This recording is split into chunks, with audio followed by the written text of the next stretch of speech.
wondered why we call white people Caucasian? The answer is surprisingly, heck, you know what this show is about.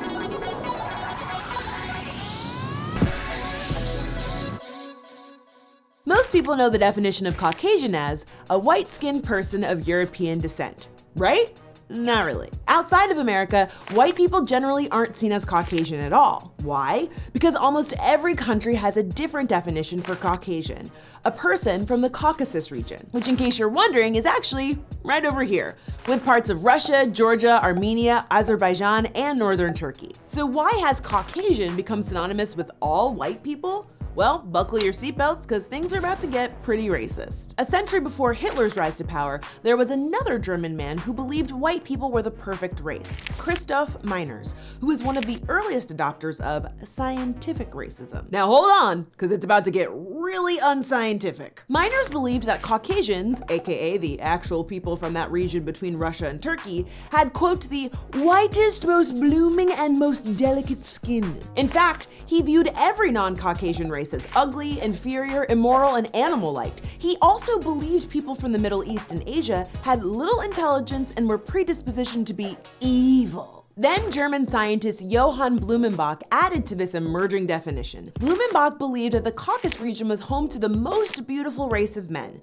the people of Georgia. And what made the Georgian people so beautiful? Well, this creepy guy had a huge collection of human skulls. And out of the 245, the Georgian skull was his favorite. Did I mention that he had a collection of 245 human skulls? So this weirdo, using no science at all, decided that all of humanity must have come from this region.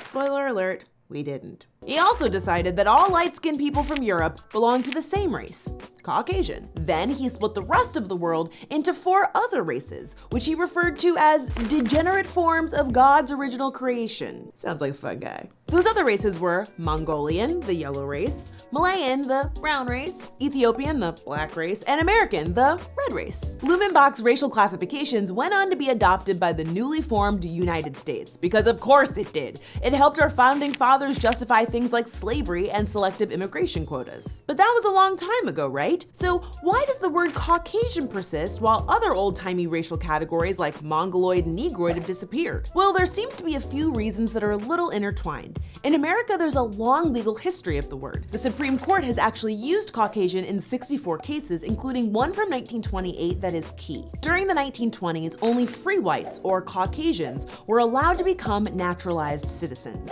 In 1928, Bhagat Singh Thind, an Indian man who fought for the US in World War I, tried to become a US citizen by arguing that many anthropologists defined Indians as Caucasians. After a major legal battle, the Supreme Court decided that Caucasian really only meant white Europeans. This decision legally codified the modern American definition of Caucasian as whites with European ancestry. Why else? We don't exactly know for sure, but one reason I think Caucasian is likely stuck around is because of its power. Language is one of the most systematic, subtle, and significant vehicles for spreading racial ideology, and Caucasian implies that white people are different from other racial groups in America. It makes it seem like white people are somehow connected in a way that's not just based on the pigmentation of their skin. It even sounds kind of scientific, even though it's really not. So were you surprised by the history of the word Caucasian? Sound off in the comments below, and we'll see you next week right here on Decoded.